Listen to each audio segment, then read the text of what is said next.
sometimes people say that that AIDS just came to the world because of well, God wanted to punish gay people and stuff like that. But the argument is bad because polio killed tens of millions of kids. I don't think that God was planning on just punishing children, or the Black Plague.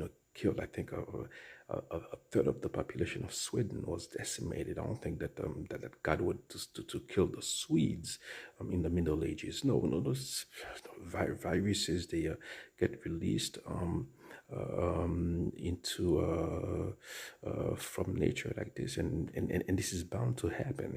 This will happen again. But anyways, I was watching a historical documentary on AIDS, which came out in 1993. And one gentleman, he was positive, so I don't know if he died. That was a long time ago, 1993. The documentary was published, and well, he said that he was a rural boy from Wisconsin, and he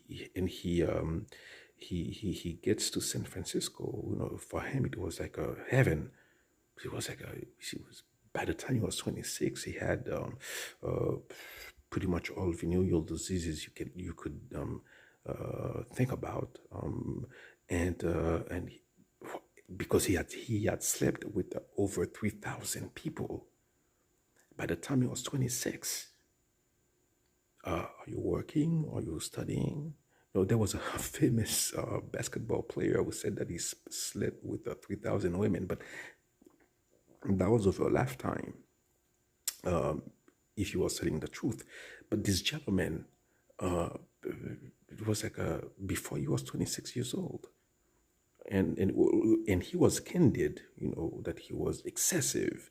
He was talking about the excess. There was so much excess everywhere. There were bathhouses, and they were always, full of, people having sex, all the time.